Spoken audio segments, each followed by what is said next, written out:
외부 연구에서 당뇨 환자가 이제 암 발생률이 2배 높다는 이런 연구 결과는 좀 신빙성이 있다고 볼 수 있나요? 예. 그런 연구 결과가 있어요. 그래서 장수에 대한 연구들이 이런 게 많아요. 장수한 이 집단에 있는 사람들의 특징 중에 하나가 그렇지 않은 집단의 사람들보다 인슐린 저항성이 30% 이상 낮다. 이렇게 돼 있어요.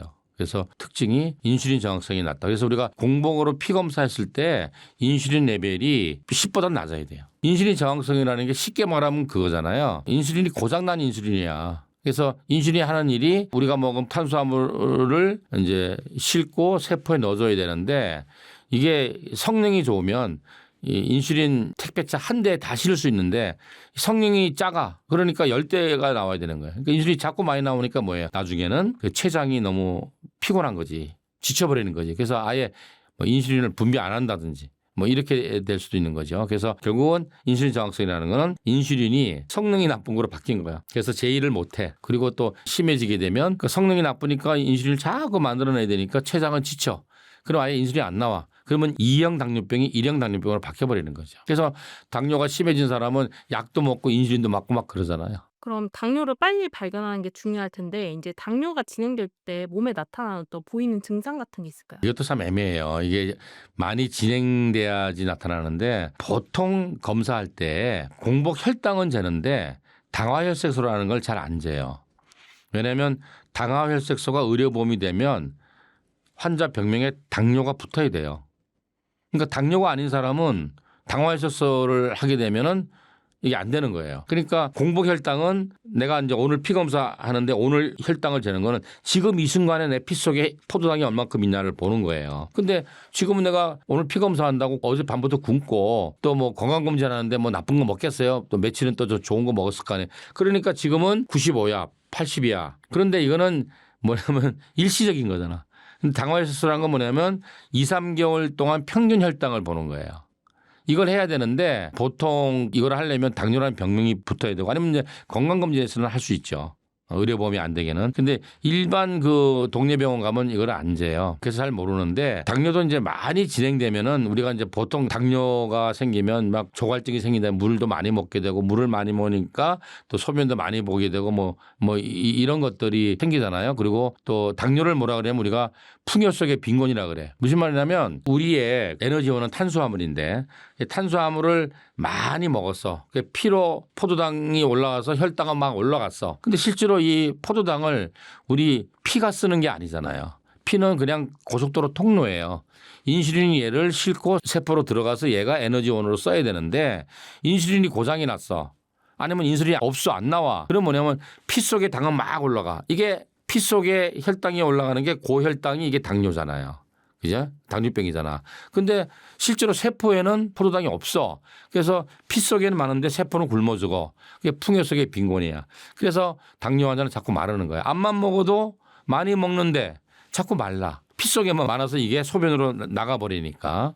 그래서 많이 먹는데 자꾸 살이 찐다든지 뭐 이런 거. 당뇨 환자 이제 당뇨가 진행되면 이제 이런 것들을 가지고 병원에 가는 경우가 많은데 또 우리가 이제 뭐 유심히 살펴보면 모든 당뇨 환자한테 오는 건 아닌데 이럴 수도 있다 이거지. 당뇨가 생기면 다 이런 건 아니에요. 그러니까 피부에 이제 변화가 오는 거예요. 특히 이제 손톱 주위에 피부에 변화가 와서 손톱 주위에 거시거시 일어난다든지 아니면 뭐 손톱에 뭐 이렇게 자꾸 줄이 생긴다든지 염증이 자꾸 손톱 발톱 주위에 생긴다든지 뭐 이러면 혹시 당뇨가 아닐까 한번 의심해 볼 수도 있겠죠. 그리고 이제 손발톱 무좀이 옛날에는 좀 뭐 약 좀 쓰고 그러면 금방 나는데 잘 안 난다든지 점점 심해진다든지 이것도 이제 당뇨가 있으면 면역력이 떨어지니까 그럴 수 있겠죠. 그럴 수도 있고 그래 우리 지절 있잖아요. 나이 들면 막 지저분하게 막 이런 겨드랑 같은 데 생기잖아요. 이것도 뭐 원인 없이 생기는 경우가 훨씬 많지만 당뇨 환자인 경우에도 뭐 지젖이 좀 더 잘 생길 수 있다고 돼 있어요. 그래서 혹시 그런 분들도 혹시나 당뇨가 아닐까 뭐 검사해 보는 거는 뭐 도움이 되겠지만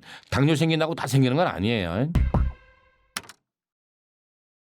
그러면 이제 혈당을 내리는데 인제 또 식이요법도 굉장히 중요할 것 같은데 어떤 음식들을 좀 먹는 게 좋을까요? 제가 우리 병원 이제 거의 다 암 환자가 오니까 그런 얘기해요. 있잖아요. 그 식이요법 당뇨 환자하고 똑같이 하면 돼요. 그리고 당을 재가지고 내가 밥 먹고 나서 당이 확 올라가면 아이고 잘못했구나 이렇게 알면 돼요. 그러니까 사실 그런 게 있으면 좋겠어. 나쁜 탄수화물 먹으면 혈당 검사하면 당이 확 올라가잖아요. 비슷하게 집에서 피 뽑아가지고 암세포 활성도 재는 기계가 나오면 좋겠어. 암 환자들이 맨날 물어보잖아. 뭐 먹으면 안 되냐, 뭘 먹으면 되냐. 그래서 당뇨 환자 시기를 더 강력하게 하면 암 시기가 된다. 그러니까 뭐냐면은 어차피 우리는 정상세포든 암세포든 탄수화물을 먹고 살기 때문에 탄수화물 안 먹을 수가 없어요.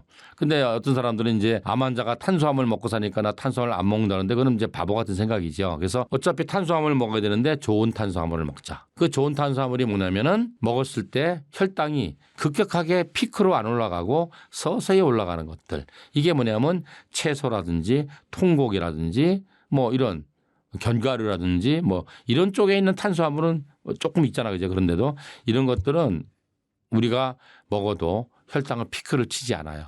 이제 그런 게 좋은 거죠. 그러면 나쁜 탄수화물은 뭐냐면 혈당 피크를 일으키는 거야. 이게 정제 탄수화물들이죠. 이거는 암 환자에 있어서는 두 가지로 나쁜 거예요. 하나는 혈당이 급격하게 올라가니까 췌장에서 인슐린을 급격하게 많이 분비시키겠죠. 그때 뭐예요? 곁다리로 췌장에서 아이제 보안. 그죠? 암세포 성장 호르몬을 같이 나오니까 피 속에 있는 암세포가 성장하겠죠. 거기다 뭐냐면 급격하게 올라가는 탄수화물은 전부 다 뭐예요? 암세포로 먼저 간다 그랬잖아요. 그러니까 암세포에 먹이도 주는데 성장 호르몬까지 주니까 암 환자한테는 완전히 나쁜 거겠죠. 그래서 그 혈당을 낮추는 방법은 첫 번째 먹는 걸 잘 먹어야 되겠죠. 그래서 좋은 탄수화물 그러니까 제철의 다양한 색깔의 신선한 채소들을 많이 먹자. 그리고 또 우리가 전체식을 암 환자한테는 하라 그러거든요. 근데 암 환자 시기를 당뇨 환자 하면 금방 좋아지죠. 그래서 전체식 콩도 까지 않은 거 또 쌀도 까지 않은 현미 이제 백미가 아닌 현미 뭐 이렇게 드시라고 이야기를 해요. 그리고 이제 혈당의 입장에서 말할 때는 단백질도 많이 드셔야 되는데 물론 식물성 단백질도 드시지만 동물성 단백질 중에서 나쁘지 않은 거 닭고기라든지 오리고기라든지 아니면 생선이라든지 이런 것들을 드시면은 어떤 면이 좋냐면은 물론 이제 우리가 단백질 보충도 해야 되겠지만 포만감이 상당 기간 있어요. 그래서 탄수화물을 자꾸 땡기는 거를 줄여줄 수 있어요. 그래서 견과류나 씨앗류 이런 전체식을 하는 것도 상당히 중요하고 두 번째는 이제 우리 환자분들 중에서 정말 열심히 하는 분은 밥 먹기 전에 혈당 재고 밥 먹고 바로 재고 2시간 있다 재고 막 재요. 얼마나 이제 다급하면 그렇게 하시겠어요. 그래서 이런 경우가 있어요. 공복 혈당이 자꾸 안 떨어지는 분이 있고 식후 혈당이 안 떨어지는 분이 있어요. 그런데 또 이런 분도 있어요. 내가 밥 먹고 쟀더니 혈당이 160까지 올라갔어요. 그건 당연하죠. 그렇게 올라가라고 먹는 건데. 그러나 그게 이제 빨리 정상화가 되면 되겠죠. 그죠? 그렇게 하기 위해서 밥 먹고 바로 운동하라고 그래요. 식후 혈당이 안 떨어지는 분은 식사하고 바로 1시간 이상 걸으세요. 그러면 빨리 소모가 되겠죠. 먹는 거 탄수화물 나쁜 탄수화물을 먹는 걸 줄이고 좋은 탄수화물을 많이 먹고 그리고 소비를 많이 시키면 되잖아요. 탄수화물이 에너지원이니까. 그러니까 운동을 많이 하시면 그리고 특히 식후 혈당이 안 떨어서 걱정인 분은 식사하고 바로 운동하세요. 이렇게 이야기하면 식후 혈당 조절됩니다. 우리 암 환자들은 보통 이제 당뇨 입장에서는 공복 혈당을 8시간 기준으로 100 이하면 오케이. 그러거든요. 근데 그 오케이는 뭐냐면 참고치에 들어간다는 얘기예요. 그러니까 우리나라 인구의 95%가 그 안에 있다는 얘기야. 근데 우리 기능의학에서는 그보다 더 적게 말하죠. 최적치, 옵티멀 레인지. 그래서 암 환자는 공복 혈당을 70대 후반이나 80대 초반으로 낮추세요. 이렇게 이야기합니다. 또 인슐린 레벨도 일반인은 공복의 인슐린을 10 이하로 낮추세요. 이렇게 하지만 우리 식이요법 정말 암 환자들은 열심히 하는 분은 공복 인슐린 레벨이 5 이하로 떨어집니다. 그래서 우리가 식이요법이라는 거는 어떠한 재료를 먹느냐 문제는 식이요법 전체 중에 하나예요. 어떤 식재료를 선택하냐도 중요하고 어떤 방식으로 조리하냐도 중요하고 어떤 순서대로 먹느냐도 중요하고 얼만큼 시간을 두고 먹느냐도 중요하고 얼마만큼 인터벌을 두고 먹느냐도 굉장히 중요해요. 이 전체가 식이요법인데 그중에 이제 재료로 따질 때는 과일도 중요한 재료예요. 왜냐하면 과일의 색깔이 왜 다르냐면 그 안에 영양소가 다르기 때문이에요. 그런데 채소는 많이 먹을수록 좋아요. 많이 먹을수록 좋은데 그래서 세계보건국에서 일반인도 하루에 5접시 이상의 채소를 샐러드로 먹으라고 돼 있거든요. 그러니까 암 환자는 얼마나 더 많이 먹어야 되겠어요. 근데 과일은 색깔별로 조금만 먹으셔야 되고 반드시 채소를 많이 먹은 다음에 바로 드셔야 돼. 그래야지 왜냐하면 과일에는 과당이 있잖아요. 그것도 이제 혈당을 높이는 거거든. 그래서 과당이 채소에 의해서 중화될 수 있어요. 그래서 색깔별로 조금씩 채소를 먹은 다음에 바로 드셔라. 베리도 굉장히 좋은 그 항산화 항암 식품이죠. 근데 이제 베리는 그 껍질에 그 독소나 알러젠이 있기 때문에 세척을 잘 하셔서 드시는 게 좋습니다. 근데 베리류는 색깔별로 성분이 다르기도 한데 과일보다는 당 성분이 낮아요. 그래서 베리류도 채소를 먹고 나서 베리로 가능하면 뭐 한 가지만 먹지 마시고 몇 가지 베리를 소량을 일정량을 드시는 게 굉장히 당뇨 환자뿐만 아니라 일반인도 암 환자도 굉장히 좋습니다. 당뇨 환자였는데 이제 당 수치가 정상이 된 식이요법을 통해서 그런 사례를 예, 우리 병원에 오는 암 환자분들 중에서 특히 유방암이나 대장암이나 전립선암이나 신장암 또 그렇지 않더라도 다른 암인데도 이미 고혈압, 당뇨, 고지혈증 한 가지 정도는 있는 분들이 글쎄요 반 넘을걸요. 그중에 이제 당뇨 같은 거 있잖아요. 당뇨는 정말 금방 떨어져요. 암에 걸리면 아이쿠 그리고 식이 조절하거든요. 근데 이제 우리 병원에 오기 전까지는 대부분 뭐냐면 건강식을 하세요. 암 치료식이 아니라 건강식을 하니까 건강식 특징이 뭐냐면 나쁜 거 다 빼. 가공식품, 육류 다 빼고 채소만 먹어. 근데 채소를 그냥 샐러드하고 나물만 먹어. 그러니까 너무 칼로리가 낮아. 그러니까 건강식을 하면서 저열량식을 소식을 하는 거죠. 그러니까 체중도 급격하게 빠져요.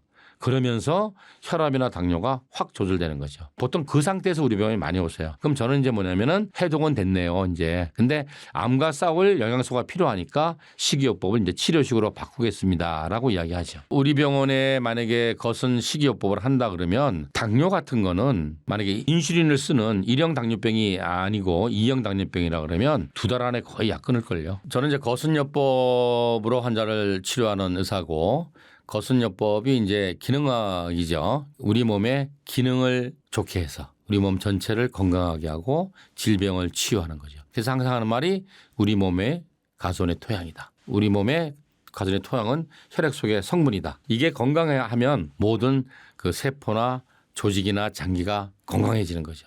근데 우리 몸의 혈액 성분이 나빠지면 가손의 토양이 오염된 것처럼 계속 병이 나겠죠. 병든 열매가 나는 것과 똑같은 거예요.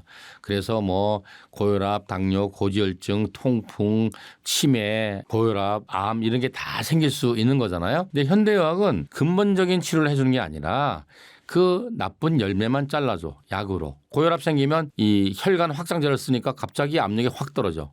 그럼 사람들이 나은지 아는 거예요. 그게 아니라는 거죠. 그래서 저는 가수원에 오염된 토양을 다시 해독을 하자 일단. 해독을 해야지 그죠? 시궁창에다 아무리 좋은 거 넣어봤자 의미가 없잖아요. 일단이 1단계가 해독이에요. 해독을 한 다음에 그다음에 좋은 영양소를 넣어서 비옥한 똥으로 만들자. 그걸 우리 몸으로 비유하자면 우리 몸속에 독소가 많잖아요.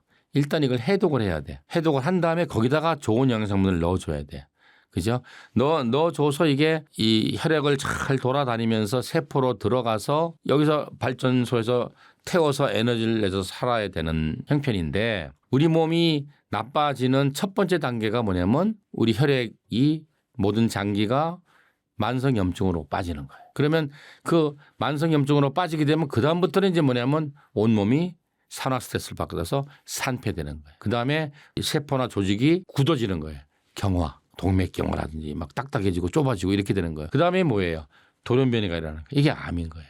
그러면 만성염증이 생겨서 이런 쪽으로 간단 말이죠. 물론 유전적인 게 중요하죠. 근데 유전적인 거는 우리가 어떻게 할 수가 없잖아요. 한동안 인류가 줄기세포 치료라든지 뭐 이렇게 했는데 그거는 지금 이제 안 되잖아요. 그거는 신의 영역이다. 그러면 이 유전자를 갖고 나머지를 어떻게 할 것인가를 고민해야 되잖아요. 그러면 만성염증이 우리 몸이 망가지는 시발점인데 만성염증이 생기는 그 기저에 뭐가 있냐면 인슐린 저항성이 있는 거예요. 그래서 인슐린 저항성이 생기면 그때부터 모든 몸이 노화와 발병의 가속 페달을 받게 되는 거죠. 노화의 페달, 발병의 페달을 받게 되는 거죠. 그래서 인슐린 저항성이 생기면 처음 나타나는 게 당뇨잖아요. 당뇨가 있는 분들은 모든 치료가 당뇨가 없는 분들보다 힘들어요. 잘 안 돼요. 노력을 더 많이 하셔야 돼요. 이 대표적인 게 뭐냐면 라론 증후군이라는 게 있는데 라론 증후군이 뭐냐면 난쟁이에요. 난쟁이. 그러니까 외소증이라 그러죠. 근데 외소증도 이유가 여러 가지가 있는데 저 안데스 산맥 쪽에만 사는 그 부족이 이제 외소증 난쟁이 부족이 있는데 전 세계에 뭐 한 30만 명인가 3만 명밖에 없어요. 근데 영국의 어떤 의사가 거기 가 보니까 고지대에 사는 난쟁이 부족이니까 아주 고칼로리 음식을 먹는 거예요. 고지방 고칼로리. 그래서 저 사람들 먹는 걸 보니까 전부 다 배불뚝이야.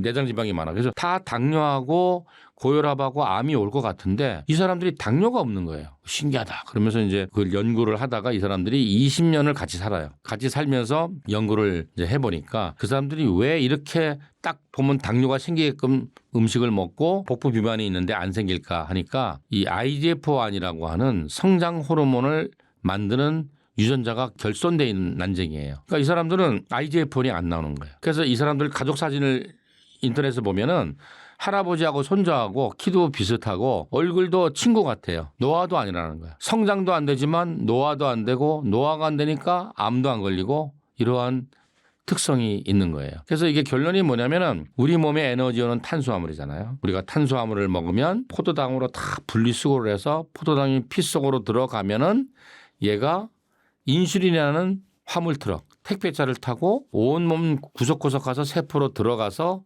그 안에서 이걸 태우면서 에너지를 내는 거예요. 근데 그러면 이제 우리가 나쁜 탄수화물을 자꾸 먹으면 인슐린이 자꾸 많이 나와서 나중에 당뇨병이 되는 거잖아요. 그러면 췌장에서 인슐린이 나올 때 분자 구조가 인슐린이랑 비슷하게 생긴 IGF-1인데 좀 어려운 말인데 한번 들어보세요. 영어로 하면 IGF-1이 뭐의 약자냐면 인슐린 라이크 그로스 팩터 1이에요. 인슐린처럼 생긴 성장 호르몬 1번이라는 뜻이에요. 그러니까 이 환자들은 그런 고지방 고칼로리 나쁜 음식을 먹어도 인슐린은 올라가도 IGF-1이 안 나오는 거죠. 그러다 보니까 이 사람들이 성장이 안 되는 거예요. 그러다 보니까 이 사람들이 당뇨도 안 생기고 그러다 보니까 이 사람들이 피 속에 있는 암세포로 성장 안 생기니까 암도 증식이 안 되는 거예요. 그래서 당뇨라는 거는 모든 질병을 일으키는 시초이다. 그래서 당 관리가 굉장히 중요합니다. 당 관리할 수 있는 방법이 당뇨 약 먹고 당 관리한다는 건 그건 당 관리가 아니에요. 그러니까 음식을 통해서 운동을 통해서 당이 관리될 수 있는 방법을 찾아야지만 우리가 노화도 더디게 일어나고 만성염증이 안 빠지게 되고 당뇨병도 안 오고 암도 안 걸린다. 이렇게 설명드릴 수 있어요. 혹시 뭐 더 궁금한 사항이 있으면 우리 거전센터로 연락 주시면 제가 답해 드리겠습니다. 네, 감사합니다.